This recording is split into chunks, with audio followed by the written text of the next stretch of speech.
아멘. 하나님 말씀은 창세기 21장 8절부터 21절까지 말씀입니다. 창세기 21장 8절부터 21절까지 말씀 한 절씩 교독하겠습니다. 혹시 냉방 좀 켜주시면 좋을 것 같습니다. 조금만. 네, 켜져 있습니다. 예. 창세기 21장 8절 말씀 한 절씩 교독하겠습니다. 아이가 자라매 젖을 떼고 이삭이 젖을 떼는 날에 아브라함이 큰 잔치를 베풀었더라.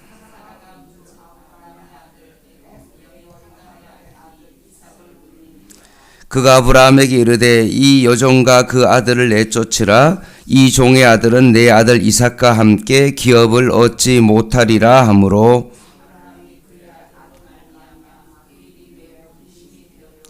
하나님이 아브라함에게 이르시되 내 아이나 내 여종으로 말미암아 근심하지 말고 사라가 내게 이른 말을 다 들으라. 이삭에게서 나는 자라야 내 씨라 부를 것임이니라.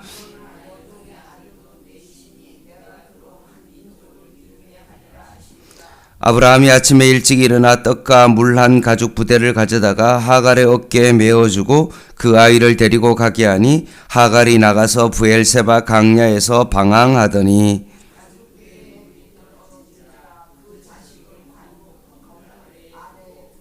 이르되 아이가 죽는 것을 참아보지 못하겠다 하고 하살 한 바탕 거리 떨어져 마주 앉아 바라보며 소리내어 우니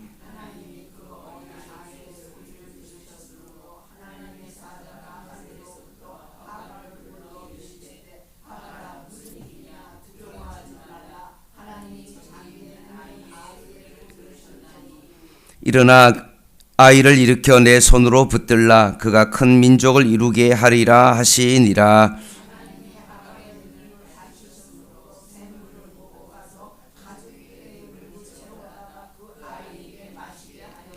하나님이 그 아이와 함께 계심에 그가 장성하여 강야에서 거주하며 할 쏘는 자가 되었더니 그가 바란 강야에 거주할 때 그의 어머니가 그를 위하여 애굽 땅에서 아내를 얻어 주었더라. 아멘.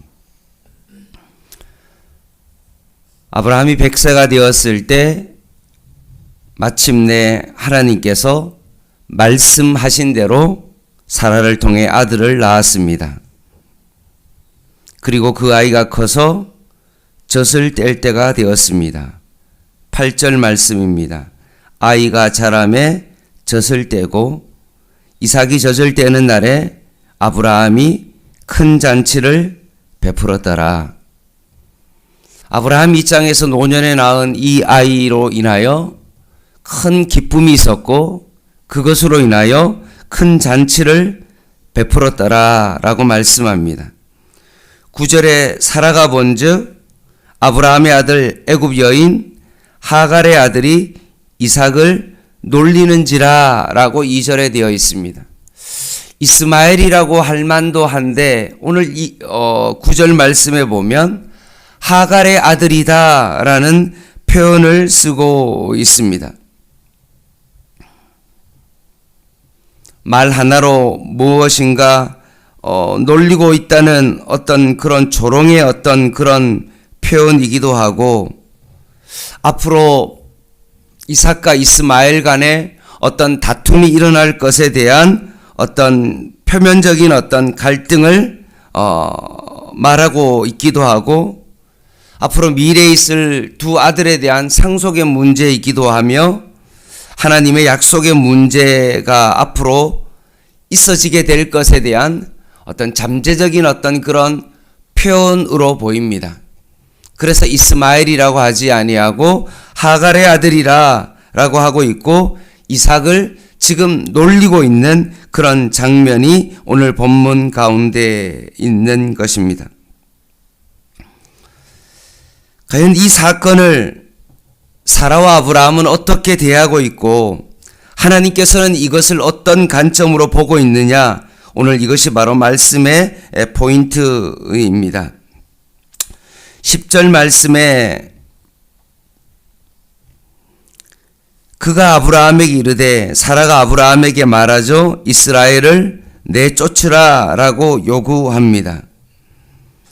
아마 이스라엘이 이삭을 놀리는 것이 아마 사라의 눈에 먼저 띄었고 사라는 그를 내쫓으라고 그렇게 아브라함에게 말하고 있습니다. 여기서 내쫓다라고 이야기하는 것은 어떤 의미냐면 추방하다라는 그런 뜻을 가지고 있고 이스마엘이 상속권을 받을 어떤 그 권리를 완전히 끊어버리는 그런 의미로 내쫓으라는 그런 의미입니다. 사실 하갈이 이스마엘을 임신했을 때 주인 사라를 멸시했는데 이제는 그 아들이 자신의 아들을 지금 놀리고 있기 때문에 더 이상 봐줄 수가 없습니다. 이런 사라의 요구에 아브라함의 마음은 어떠할까요? 창세기 17장에는 이삭이 태어나기 전까지 17장만 하더라도 아브라함은 이스마엘을 자신의 상속자로 여기며 그를 참으로 많이 이뻐했습니다. 그렇기에 이스마엘을 내쫓는 것은 아브라함에게 있어서 분명 큰 근심거리였을 것입니다. 아버지의 도리와 자식에 대한 애정 때문에 아브라함의 입장은 큰 근심에 빠졌습니다. 그렇다면 하나님께서는 이것을 어떻게 보고 있을까요? 사라는 자신의 아들 이삭이 놀림을 받고 그런 장면을 볼 수 없었고 그래서 그것을 내쫓으라고 이야기하자 아브라함의 입장에서는 그것이 큰 근심이 되었지만 하나님께서는 이 사건을 어떻게 보고 계시냐는 거죠. 12절입니다. 같이 한번 12절을 읽어보겠습니다. 시작. 하나님이 아브라함에게 이르시되 내 아이나 내 종으로 말미암아 근심하지 말고 사라가 내게 이른 말을 다 들으라. 이삭에게서 나는 자야라 내 씨라 부를 것임이니라. 아멘. 얼뜻 보면 하나님께서 사라의 손을 들어준 것처럼 보입니다. 그러나 그렇지 않습니다. 하나님께서 이삭이 태어나기 전부터 이스마엘이 있음에도 불구하고 이삭과 언약을 맺을 것이라고 창세기 17장 21절에 분명히 말씀하셨고요. 이삭에게서 나는 자라야 내 씨라 부를 것임이라고 분명히 하나님께서 말씀하셨습니다. 여기서 하나님께서는 이스마엘은 악하고 이삭은 선하기 때문에 그것을 들어주라 라고 그렇게 하신 것이 아닙니다.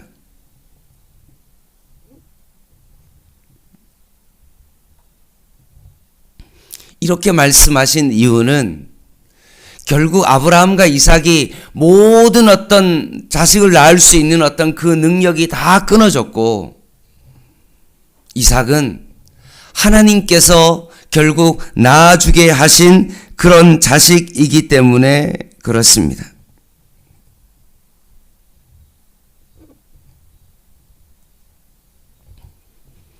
하나님께서 하란을 떠나 아브라함이 가나안 땅에 들어왔을 때 약속의 자식을 분명히 말씀을 통해 허락하셨지만 10년이 지난데도 불구하고 자식이 없자 결국 첩을 통해서 이스마엘을 낳은 것입니다. 그렇게 분명히 이삭은 하나님께서 주신 자식이고 약속의 자손이라는 것입니다. 따라서 이 하나님의 이 조치는 그 사라의 말을 들어줘라 라고 그렇게 하신 것은 그냥 우리가 생각하는 사라의 편을 손을 들어준 것이 아니라 언약의 관점에서 이것을 특단의 말씀을 하신 것입니다. 그냥 사라처럼 자신의 감정이 내 자식이 그렇게 놀림받는 것이 너무나 싫거나 앞으로 이 상속권 때문에 이의 득실로 인하여 그것을 결정하거나 아브라함처럼 인간의 어떤 애정과 도리로 판단하며 그렇게 한 것이 아닙니다.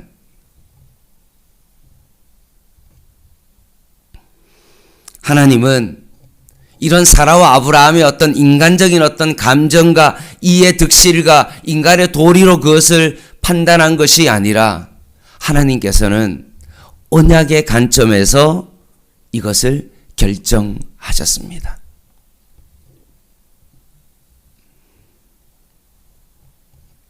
아브라함의 후손이 이삭이 되어지고 이삭이 야곱이 되어지고 이 야곱의 그 유다를 통해서 이루어지실 그 예수 그리스도를 바라보며 이 결정을 하신 것입니다.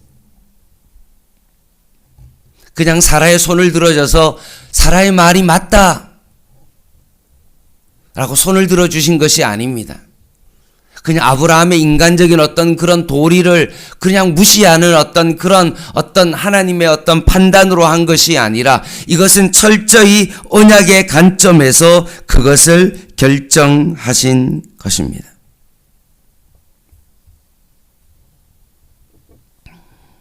(13절) 말씀을 보겠습니다.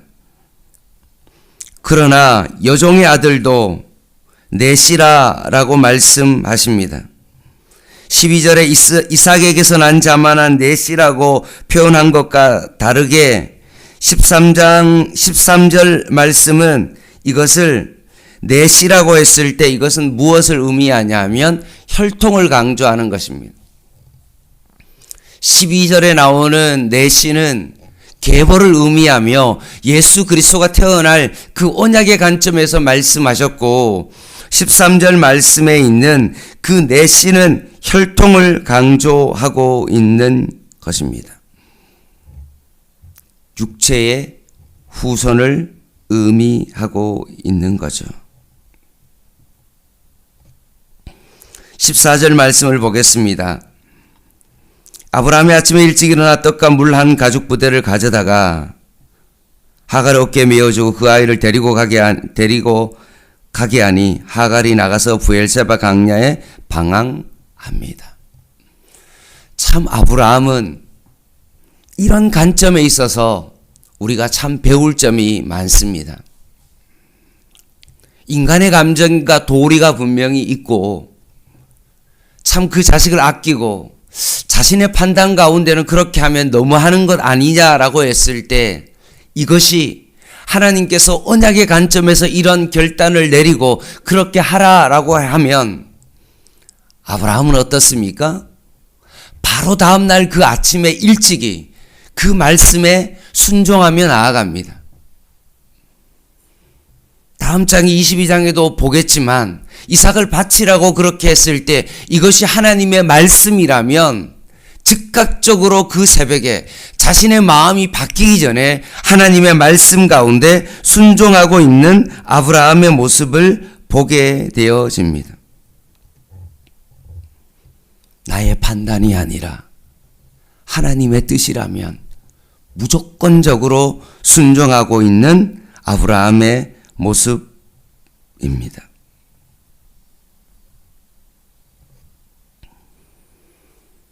그럴 때 17절 말씀에 하갈이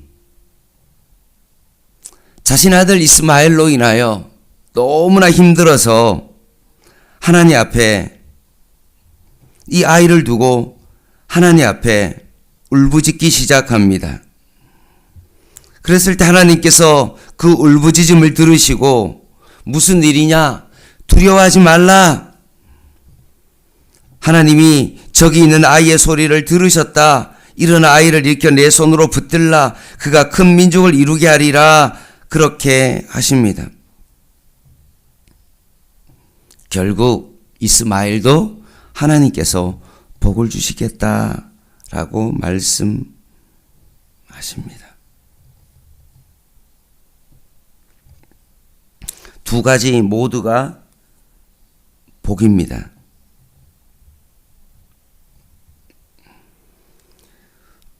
아브라함의 두 아들이지만 그 두 명의 길이 다르고 그 두 사람 모두 복을 받지만 사실은 다른 종류의 복입니다.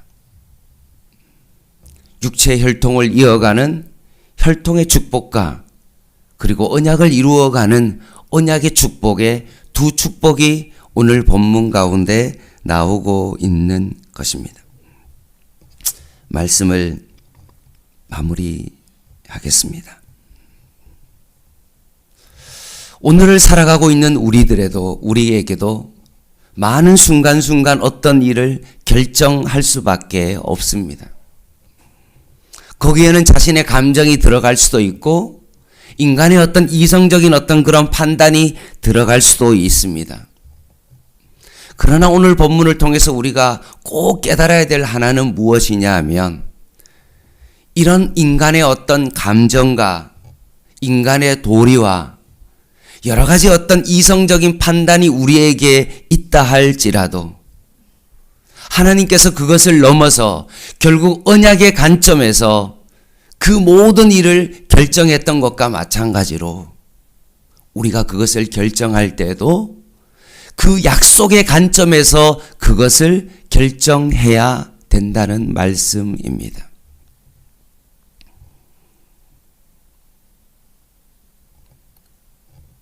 직장을 정하는 문제도 마찬가지고 그냥 단지 이 회사가 연봉이 많이 주기 때문에 그것을 결정하는 것이 아니라 내 신앙과 연관을 해서 그 결정을 내려야 된다는 것입니다. 언약의 관점에서 그것을 결정해야 된다는 거죠. 이사를 하는 것도 그냥 단지 뭔가 전세의 어떤 그것이 끝나고 뭔가 새로 내가 더 큰 집에 가야 되는 어떤 그런 관점에서 그냥 그것을 결정하는 것이 아니라 하나님의 언약의 관점에서 그것을 결정하며 하나님의 뜻 가운데 순종하며 살아가야 된다는 말씀입니다. 오늘 하루도 우리가 살아갈 때 여러 가지의 문제를 결정할 때도 보이는 어떤 그 문제를 내가 판단하고 그것을 결정하는 것이 아니라 언약의 관점에서 그것을 판단하고 그리고 그 하나님의 언약을 발견했다면 좀 내가 힘들고 어려워도 그 약속의 말씀 가운데 순종하며 살아가는 저와 여러분 되시기를 주님의 이름으로 간절히 부탁을 드립니다. 기도하겠습니다.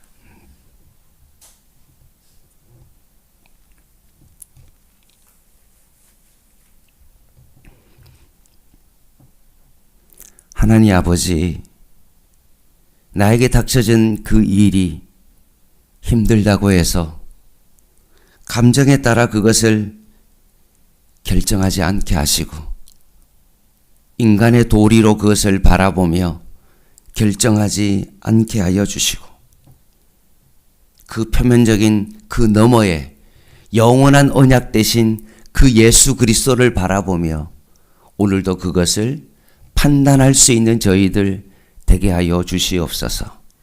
오늘도 하나님의 그 영광과 그 예수 그리스도의 그 은혜를 바라보며 오늘도 약속 가운데 살아가는 하나님의 자녀 되게 하여 주시옵소서.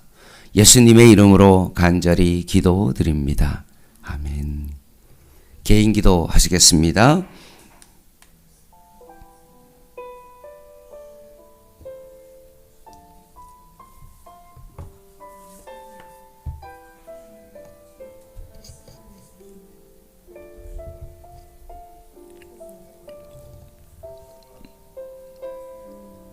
하나님,